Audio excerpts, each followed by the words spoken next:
ఉంటాయి. రైట్. ఇంతవరకు అందుకని చరిత్రలోనే వాటన్నిటి గురించి కూడా జరగలేనిది మాట్లాడదాం. ఇప్పుడు సుప్రీంకోర్టు చెప్తే నిర్ణయం తీసుకోవాలన్నది హ్మ్. అంటే మిస్ఇన్ఫర్మేషన్ ఎంత ఈజీగా ఇస్తున్నారు చూడండి సొసైటీలో. రైట్. సో రామరెడ్డి గారు ఇక్కడ వ్యాఖ్యలు చేసింది బీఆర్ఎస్ పార్టీ వాళ్ళు, సస్పెండ్ చేసింది కాంగ్రెస్ పార్టీ వాళ్ళకి సంబంధించింది Sorry. కాబట్టి, అండ్ స్పీకర్ గారు కాబట్టి సరే వాళ్ళ వాదన వాళ్ళు వినిపిస్తారు. మీరు కూడా బీజేపీ ఎమ్మెల్యేలు అక్కడ ఉన్నారు అండ్ బీజేపీ నాయకులుగా మీకేమనిపిస్తుంది ఈ అంశం మొత్తం కూడా చూసినట్టయితే? ఇలా జగదీష్ రెడ్డి మాట్లాడింది, ఆయన మీద తీసుకున్న చర్యలు ఒక అంశం. మిగతా హౌస్ ఇవాళ నడిపిన విధానం కూడా ఒక ముఖ్యమైన అంశంగా ఉంది అలా. హ్మ్. ఇప్పుడు వ్యవస్థలు నడపడం కోసం కొన్ని సిస్టమ్స్ అండ్ ప్రొసీజర్స్ పెడతారు. ఈ వ్యవస్థలే కాకుండా ఇంతకుముందు బ్రిటిష్ వాళ్ళు ఒక దగ్గర వేరే దేశానికి పోవాలి, షిప్ పోవాలంటే క్యాప్టెన్ అని పెడతారు. ఏది ఏమైనా క్యాప్టెన్ చెప్పినట్టు వినాలి, రూల్ అది. అట్నే జడ్జ్, న్యాయస్థానంలో జడ్జి చెప్పినట్టు వినాలి. జడ్జి వచ్చిందంటే అందరు లేచి నిలబడాలి, ఎవరైనా ఉన్నాడు, ఈవెన్ పిఎం ఉన్న లేచి నిలబడాలి, జడ్జి కూర్చోండి. అది సిస్టమ్స్ కోసం పెడతారు.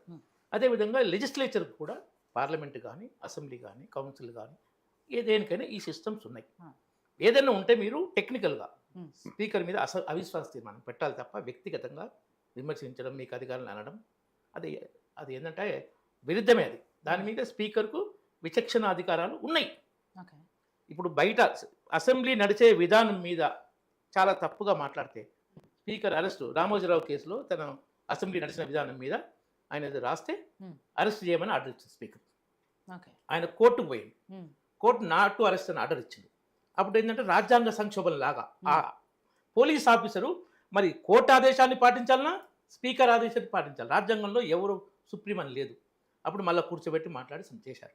సో స్పీకర్కి అట్లా పవర్స్ ఉన్నాయి.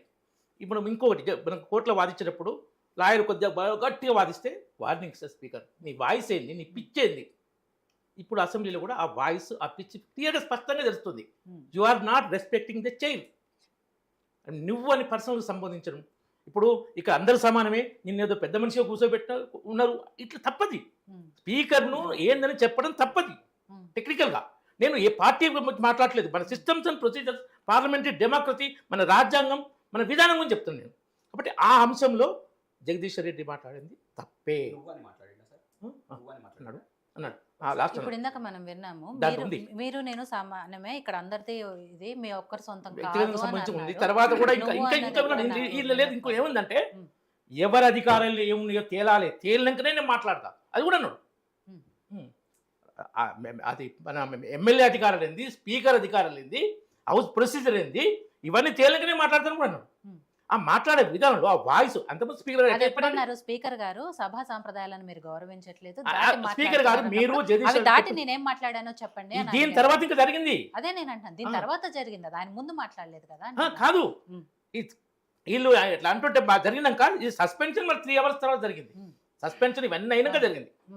సో అట్లా మాట్లాడడం తప్పు. స్పీకర్కు ఉన్నప్పుడు వీళ్ళు పోయి ఎమ్మెల్యేలంతా పోయింది పోని, దాన్ని సెటిల్ చేయాలనుకుంటే ప్రతిపక్ష బాధ్యతాయుత ప్రతిపక్ష పార్టీ ఏం చేయాలి, ఇది పెద్ద ఇష్యూ కాకుండా ఏదో క్షమాపణ చెప్పి చూపిస్తే ప్రజా సమస్యలు చర్చించవచ్చు. మేము కాంగ్రెస్ మేమే రైవలు, బీఆర్ఎస్కి మేమే రైవలు. రాజకీయ కోణంలో మొత్తం ప్రజాస్వామ్యం భ్రష్టు పట్టిస్తున్నారు. ఇంతకుముందు రేవంత్ రెడ్డి కూడా అక్కలను నమ్మితే నువ్వు ఇక్కడికి వస్తావు అని అంత దాని మీద విమర్శనంగా తెల్లారి, ఆ తమ్ముడిని నమ్మితే మీరు ఇక్కడికి వస్తారు. తర్వాత అభ్యర్థులు వయసుని కొడంగల్ నుంచి పోటీ, ఇవన్నీ ప్రజా సమస్యలా? ఇద్దరు ప్రజా సమస్యలు చర్చించకుండా ప్రిస్టేజ్ మీద ఇంకోటి మొదటి నుంచి కూడా కేటీఆర్ కానీ జగదీశ్వర్ రెడ్డి కానీ ఈ అరగంట మాటలు మాట్లాడడం వాళ్ళకు స్వభావం. ఎక్కడ కూడా జగదీశ్వర్ రెడ్డి మాటలు అట్లా ఉంటాయి. ఇంతకుముందు కూడా ఒకసారి కేసీఆర్ ముఖ్యమంత్రిగా ఉన్నప్పుడు మీ అంత కోటెత్తులేస్తున్నారని మాట్లాడితే కిషన్ రెడ్డి గారు అబ్జెక్షన్ చెప్పారు, ఒక కులాన్ని అట్లా అనకూడదని. అప్పుడు కేసీఆర్ గారు చెప్తే క్షమాపణ చెప్పిండు. సో ఇది జరిగింది ఇంతకుముందు. కాబట్టి ఇలాంటి ఈ మంచిది స్పీకర్ గారు మర్యాదగా చెప్పిండండి, మనం విన్నాం కదా. జగదీష్ రెడ్డి గారు మీరు సీనియర్ సార్, 3వ సారి ఎన్నికైండు, 10 ఏళ్ళు మంత్రిగా చేసిండు. అది స్పీకర్ ఇచ్చే బాధ్యత. ఇచ్చినప్పుడు నువ్వు ఆ టోన్ లేదా, జగదీష్ రెడ్డి టోనే basic against the principles. Parliamentary డెమోక్రసీలో ఏ విధంగా ఉండాలనో టోనే ఆ విధంగా లేదు. జరిగినప్పుడు సీనియర్ హరీష్ రావు కానీ తర్వాత వచ్చిన కేటీఆర్ కానీ దాన్ని సెటిల్ చేయాలి. సెటిల్ చేయకుండా మేమే కొట్లాడుతున్నాం, మేమే ఏదో చేస్తున్నాం అని ఓవర్ యాక్షన్ చేస్తే ఎంత ప్రజాసభ దుర్వినియోగం. ఇంతకుముందు ఎంతమందిని సస్పెండ్ చేయాలి. ఒక అపోజిషన్ మాట్లాడుతుంటే ఏదన్నా గవర్నమెంట్ గట్టిగా విమర్శిస్తే మధ్యన ఆపి కేసీఆర్ లేపి మళ్ళీ 15 నిమిషాలు ఆ ఫ్లో దెబ్బతిన్నట్టు. ఇంతమంది పార్లమెంట్ ఎక్కడ అసెంబ్లీలో కానీ జరగలేదు. ఇట్లా ఒక లీడర్ మాట్లాడుతుంటే వీళ్ళు రాసుకొని తర్వాత మాట్లాడేవాళ్ళు. కానీ కేసీఆర్ వచ్చిన కాంచి మొత్తం వేరే వాళ్ళని మాట్లాడినారు. అద్దెనేమన్నా విమర్శిస్తే ఆపి దానికి మళ్ళీ 15 నిమిషాలు మళ్ళీ వీళ్ళు స్టార్ట్ చేస్తే అఫ్లో రాదు కదా. సో ఇవన్నీ చాలా చేశారు. ఇప్పుడు వాళ్ళు చెప్తారు. ఇంకొకటి ఫిరాయింపుల గురించి కూడా మాట్లాడుతుండ్రు. తలసాని శ్రీనివాస యాదవ్ 2014లో మంత్రిని చేశారు. 2017లో టీడీపీ మెర్జ్ అయింది. 3 ఏళ్ళు. మరి స్పీకర్ ఎందుకు చర్య తీసుకోలే? ఆర్టీఐ ద్వారా అసెంబ్లీకి పెడితే మా దగ్గర ఏ రాజీనామా లేకని అసెంబ్లీ రిప్లై ఇచ్చింది. నేను స్పీకర్కి ఇచ్చినాను తలసాని అన్నాడు. స్పీకర్ రిప్లై ఇవ్వడు. ఇదేంటిది మరి?